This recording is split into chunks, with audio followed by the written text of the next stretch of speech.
Sometimes I just can't make it through this crap. Well, my balls are wet. Well, guys, come back here today. My camera's dead, or if it's not dead, it's dang close. Took the kayak in on this creek. You see behind me? It's kind of been a pain in the butt because the water's down so much. Had to get out 3 or 4 times and go around some log jams and some real shallow spots. But you see, I have changed out the dry shod viper stops for the frog tog hip waders because I'm fixing to head over to this island, change out my batteries on my camera, and hopefully start getting some good pictures eventually. Now that it's getting closer to season, people are starting to get out and do this crap more. And this side of the creek is where most of the public is. Not a lot is on this side.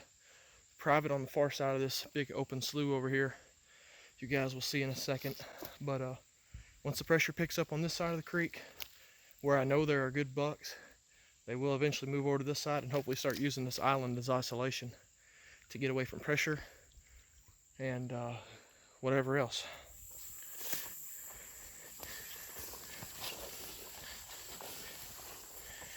If you're scared of snakes, this is not for you, that is for sure.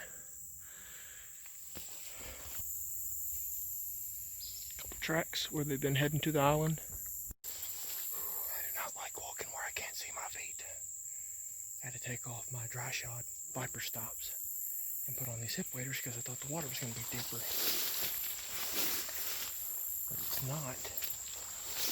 Now I wish I had them on.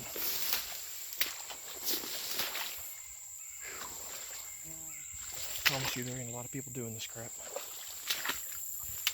There's a reason.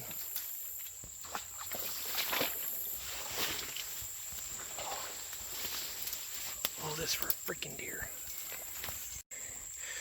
You can see nice little island right there. It's got a couple hickory trees on it. Plenty of oaks. There's a red oak. There's a red oak. See a couple white oaks. This is one of them spots that, oh look, there goes the deer. Right off the back side of it. That sucker's got to be going through some water.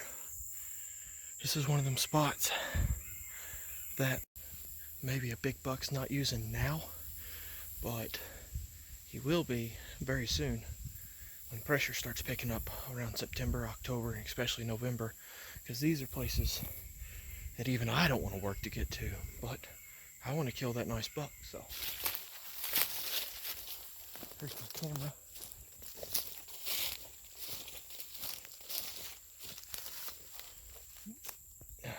Get some new batteries in it and be tickled to death. Hopefully it'll last. It should. I've got it to where it only takes pictures every like 5 or 6 minutes, and one picture every 5 minutes, because this I don't want it to burn up too much battery.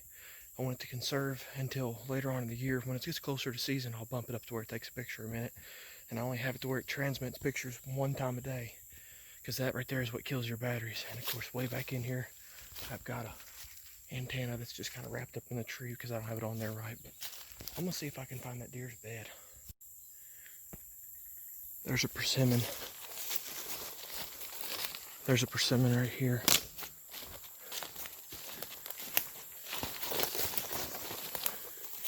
Just surrounded by water.